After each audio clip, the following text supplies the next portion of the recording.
Hi guys, welcome to PLC.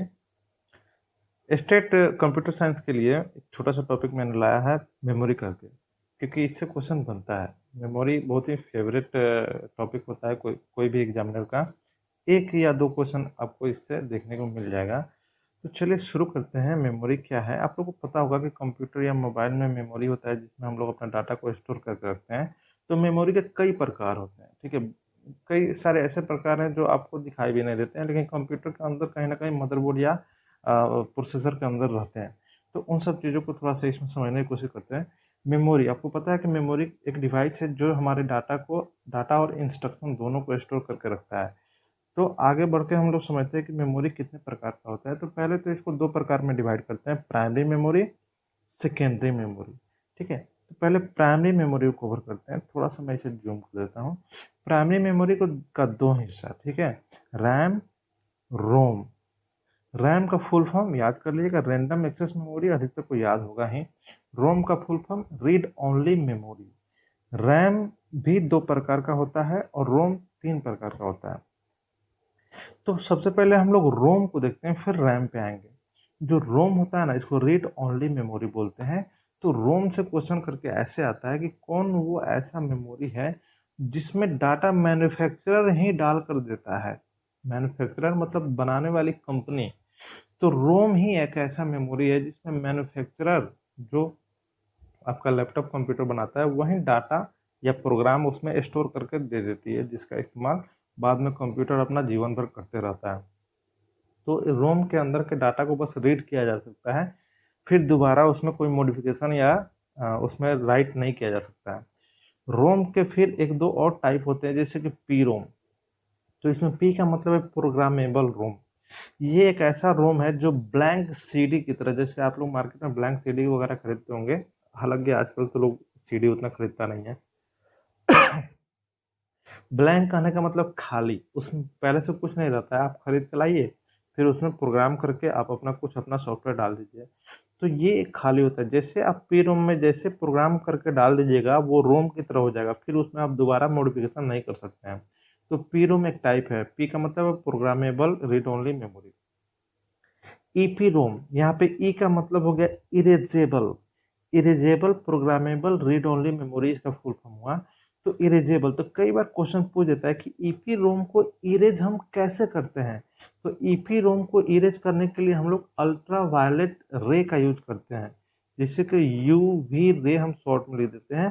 UV ray का इस्तेमाल करते हैं, अल्ट्रा वायलेट रे। तो अल्ट्रा वायलेट रे का इस्तेमाल करके इस रोम को इरेज किया जाता है। तो आप खुद सोचिए, आपके पास अल्ट्रा वायलेट रे आएगा? नहीं होगा आपके पास। तो फिर आप कैसे इसको इरेज कीजिएगा? तो ये सब लैब वगैरह में किया जाता था। तो ये वाला एक फिर अलग वैरायटी का रोम लाया गया। ये रोम में ये फीचर होता है कि इलेक्ट्रिकली इरेज आप कर सकते हैं। ये डबल ई का मतलब है, पहला वाला ई का मतलब है electrically erasable programmable read only memory. मतलब यहाँ आप एक बटन दबाइए या स्क्रीन पे आया फॉर्मेट, फॉर्मेट मार दिए, सब क्या हो गया, उसका डाटा सब इरेज हो गया। तो यही E double E P ROM आगे चल के हम लोग का फ्लैश मेमोरी की तरह यूज होने लगा, जैसे कि पेन ड्राइव, मेमोरी कार्ड। ये सब एक तरह का डबल ई पी रोम का ही एक समझ लिए बदला हुआ रूप है। मतलब कि इवोल्यूशन होके हम लोग उस तरह से अब मेमोरी कार्ड यूज करते हैं, लेकिन शुरू में डबल ई पी रोम के तौर पे ही यूज होता था। अब देखिए, रोम कवर कर लिए। रोम से जो जो क्वेश्चन बन सकता था मैंने आपको बता दिया। अब आइए रैम पे। RAM, random access memory. इससे एक क्वेश्चन आता है कि करेंटली रनिंग प्रोग्राम, जो भी आपके कंप्यूटर पे, अगर आपने कंप्यूटर या मोबाइल खोला है, तो उस पर जो जो एप्लीकेशन आप यूज कर रहे हैं, तो उस एप्लीकेशन से रिलेटेड जितना डाटा होगा और वो एप्लीकेशन का जो भी प्रोग्राम होगा, वो सब तत्काल रैम पे स्टोर होता है। तो करंट रनिंग एप्लीकेशन का जो भी डाटा होगा कहाँ स्टोर होगा? रैम पे। ठीक है। रैम दो प्रकार का होता है। अब एक एक चीज और बता देते हैं। रोम जो होता है ना, ये नॉन वोलाटाइल होता है, लेकिन रैम वोलाटाइल होता है। रैम वोलाटाइल नेचर का होता है, मतलब लाइट कटा, रैम का डाटा गया। लेकिन रोम में लाइट कटे या रहे, इसका डाटा रहेगा ही रहेगा, तो इसीलिए इसको नॉन वोलाटाइल बोलते हैं। अब आ जाइए, रैम का दो प्रकार होता है, S RAM, D RAM. S RAM का मतलब होता है स्टैटिक रैम, डी रैम का मतलब होता है डायनेमिक रैम। डायनेमिक रैम ही हम लोग यूज करते हैं रैम के तौर पे। एस रैम बहुत ही कॉस्टली होता है, तो इसका यूज रैम के तौर पे नहीं करते हैं, लेकिन कैश मेमोरी के तौर पे करते हैं। तो आगे इस चीज़ को हम लोग पढ़ लेंगे। तो डी रैम का यूज करते हैं हम लोग रैम के तौर पे। तो डी रैम डाटा को स्टोर करने के लिए रिफ्रेश करते रहता है, बार बार ये रिफ्रेश करते रहता है अपने आप को।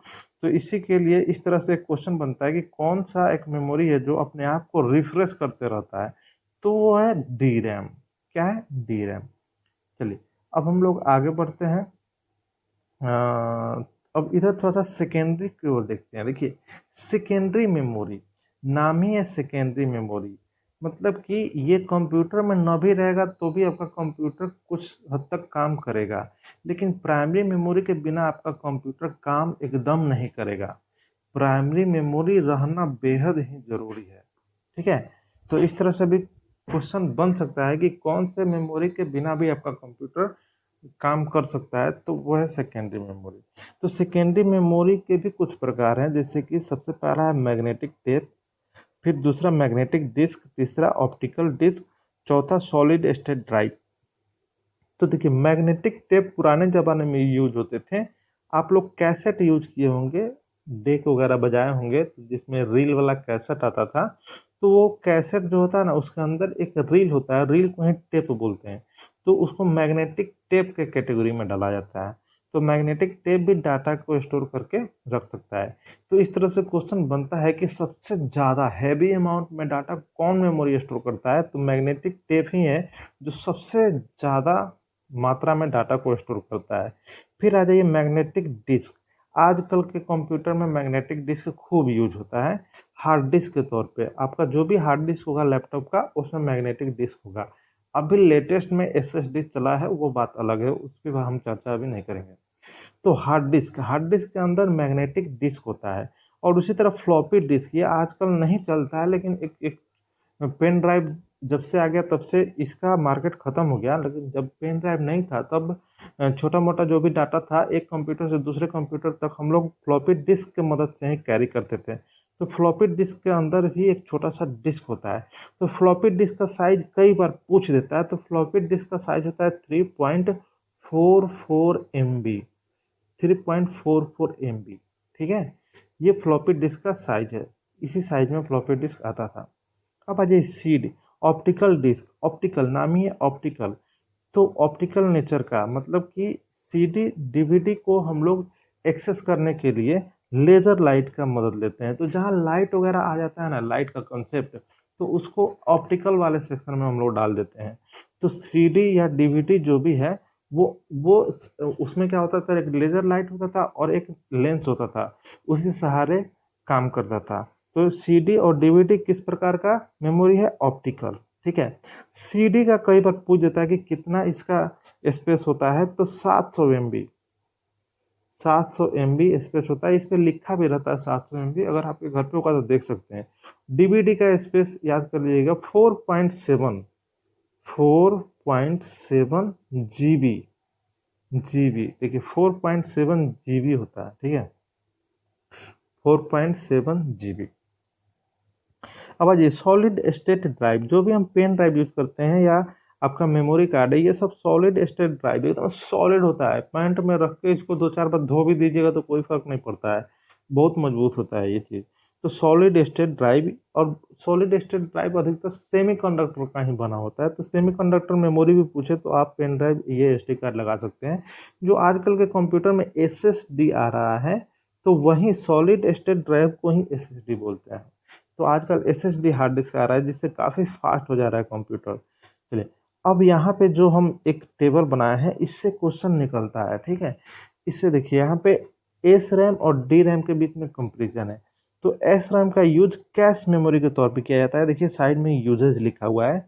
एस रैम का यूज कैश मेमोरी के तौर पे किया जाता है। ठीक है, डी रैम का यूज मेन मेमोरी के तौर पे किया जाता है, मतलब कि रैम। ठीक है, रैम के तौर पर हम लोग इसको यूज करते हैं। और जो एस रैम है ना, ये स्पीड में बहुत फास्ट होता है। जो बहुत फास्ट होता है ना, तो उसका कैपेसिटी लो रहता है। इस थोड़ा सा इस समझ लीजिएगा, ये ना है ये जो बहुत फास्ट रहेगा ना उसका कैपेसिटी लो रहेगा, इस चीज़ को थोड़ा सा ध्यान रखिएगा। तो एस रैम बहुत फास्ट है तो उसका डेंसिटी मतलब कैपेसिटी लो है, डी रैम फास्ट है तो इसका कैपेसिटी हाई है, और जो बहुत फास्ट रहता है वो बहुत महंगा भी मिलता है, और जो थोड़ा कम फास्ट रहता है वो थोड़ा सस्ता मिल जाता है। तो इस तरह से इसका कंपेरिजन कर लीजिएगा। एस रैम फ्लिप फ्लॉप से बना रहता है और डी रैम कैपेसिटर से बना रहता है।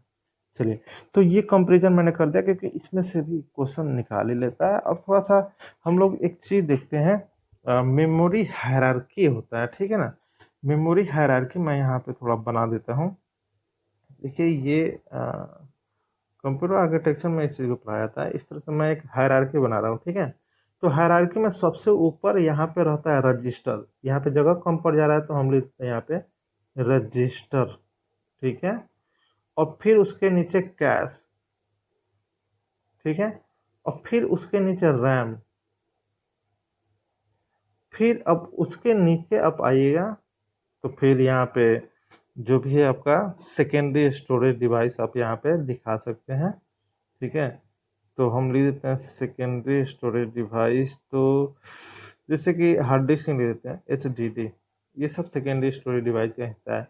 तो इसी को बोलते हैं मेमोरी हायरार्की। हो सकता है एक दो मेमोरी, हालांकि इसमें मेमोरी का कैटेगरी कैश में ही होता है, L1 कैश, L2 कैश, वो सब छूट रहा है, लेकिन समराइज करके हम समझा देते हैं। तो ये इतना ही तक रखते हैं हम लोग अपना पिरामिड को, इसको यहाँ से कर देते हैं। तो देखिए मेमोरी हायरार्की में क्या होता है कि इसका एरिया नीचे ज़्यादा है तो इसका मतलब इसका स्टोरेज क्षमता ज़्यादा होगा, इसका एरिया कम है इसका मतलब स्टोरेज क्षमता इसका कम है। तो इसको आप ऐसे करके दिखा सकते हैं कि ऊपर की तरफ आपका इधर जो है ना फास्ट स्पीड कर देते हैं, स्पीड जितना ऊपर की तरफ बढ़िएगा स्पीड आपका बढ़ते चला जाएगा, ठीक है। और उसी तरह से आप इस तरह से करके दिखा सकते हैं कॉस्ट, जितना ऊपर की तरफ बढ़ेगा आपका कॉस्ट बढ़ते चला जाएगा। नीचे की तरफ ऐसे करके आप दिखा सकते हैं कैपेसिटी, कैपेसिटी जितना नीचे की तरफ बढ़ेगा आपका कैपेसिटी बढ़ते चलाएगा। तो इसी को बोलते हैं मेमोरी हायरार्की, ठीक है। इसी को क्या बोलते हैं, मेमोरी हायरार्की। तो बस इतना समझ लीजिएगा कौन फास्ट होगा कौन स्लो होगा, किसका कैपेसिटी कम होगा किसका कैपेसिटी ज़्यादा होगा, ठीक है। चलिए एक क्वेश्चन और बनता है कि रजिस्टर, रजिस्टर कहाँ पाया जाता है, तो प्रोसेसर के अंदर। ये है आपका प्रोसेसर जिसको हम शॉर्ट में बोलते हैं CPU, ठीक है, सेंट्रल प्रोसेसिंग यूनिट, प्रोसेसर को। तो इसी में ना छोटा छोटा बहुत सारा रजिस्टर आपको देखने को मिल जाएगा। इसी रजिस्टर पे आपका इंटरमीडिएट डाटा या नेक्स्ट इंस्ट्रक्शन इस तरह करके स्टोर होता है। बहुत सारा रजिस्टर का प्रकार होता है, सबका अलग अलग नाम होता है। तो रजिस्टर कहाँ पाया जाता है, रजिस्टर हमेशा आपका पाया जाता है CPU के अंदर। तो जो भी छोटा छोटा बॉक्स दिख रहा है CPU में ये रजिस्टर है। और कैश आपका पाया जाता है प्रोसेसर के ठीक बगल में। और फिर आपका यहाँ पाया जाएगा रैम, हम लिख देते हैं रैम, और यहाँ लिख देते हैं कैश, कैश। तो अब इसमें जो भी डाटा का लेन देन चल रहा है इसको हम ऐसे बना देते हैं, ठीक है। तो पूछता है कैश कहाँ आपको देखने को मिलेगा, तो रैम और CPU के बीच में। तो एक मीडिएटर की तरह काम करता है, ये स्पीड को ना मेंटेन करता है। जो भी मान लिया कि रैम का स्पीड कमज़ोर पड़ रहा है और प्रोसेसर का स्पीड बहुत ज़्यादा है, तो बीच में ये काम काम करता है मीडिएटर के तौर पे, उसको बैलेंस करके चलता है स्पीड को। इससे डाटा जो इसको जो डाटा चाहिए पहले ही ये कैश लेके रख लेगा, तुरंत इसको दे देगा, तो ये काफ़ी स्पीड में अपना काम कर लेगा। तो ये सब अंदर का कॉन्सेप्ट है। तो कैश कहाँ रहता है, बीच में। और इस तरह करके क्वेश्चन आता है कि CPU के अंदर कौन सा मेमोरी है, तो रजिस्टर। CPU के नियरेस्ट कौन सा मेमोरी है, तो कैश, ठीक है। और फिर रैम, अगर इधर आप बनाना चाह सकते हैं तो इधर आप हार्ड डिस्क बना लीजिए HDD, मतलब सेकेंडरी मेमोरी। तो ये सबसे दूर रहता है। इस तरह से करके भी आप मेमोरी को अरेंज करके दिखा सकते हैं, ठीक है। चलिए, तो अब इसको मेमोरी पूरा आपका लगभग लगभग इसी में आपका कवर हो जाता है, ठीक है। और कुछ बातें हैं जो आप थोड़ा सा याद कर लीजिएगा, जैसे कि CD का कुछ टाइप होता है, उस पर भी क्वेश्चन बन के आया था। हम यहाँ पे साइड में करके लिख देते हैं CDROM। तो इसका फुल फॉर्म आप याद कर लीजिएगा, CD रीड ओनली मेमोरी। फिर आपका आ जाएगा CDR, मतलब CD रिकॉर्डेबल। फिर आता है CDRW, मतलब रीड राइट, मतलब इसको रीड भी कर सकते हैं राइट भी कर सकते हैं, बार बार इसमें डाटा डाल सकते हैं। तो इस तरह करके भी इसका फुल फॉर्म आ जाता है। ठीक इसी यही सब डीवीडी के भी साथ होता है, DVD ROM, DVD R, DVD R W. तो थोड़ा सा इस चीज़ को तो आप देख लीजिएगा। और उसके बाद एक चीज़ और है, मैं उसको भी कवर कर दूं।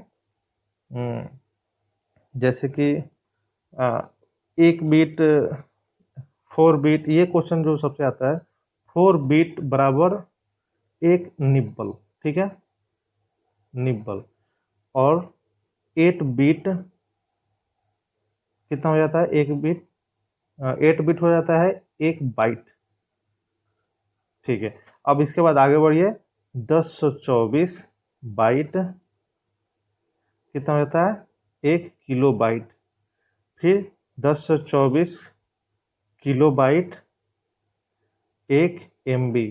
तो ये जो होता है ना, इसको याद कर लीजिएगा, ये जीबी, जीबी, टीबी, पीबी, उतना तक कम से कम याद कर लीजिएगा ये। और आगे की तरफ बढ़िएगा, नेट पर सर्च कीजिएगा, आपको इस तरह से करके मेमोरी यूनिट करके, तो ये आपको मिल जाएगा। तो थोड़ा सा इस चीज़ को आप देख लीजिएगा, क्योंकि इसमें से पूछ देता है, बहुत आसान सा क्वेश्चन पूछ देगा। आप लोग को वैसे ही पता होगा, डेली डाटा आपको मिलता है जियो वाला, डेली कैलकुलेशन आप लोग करते हैं, तो आप लोग तो उतना स्मार्ट है ही। चलिए मिलते हैं नेक्स्ट वीडियो में कोई नेक्स्ट टॉपिक लेकर, तब तक के लिए थैंक यू, बाय बाय।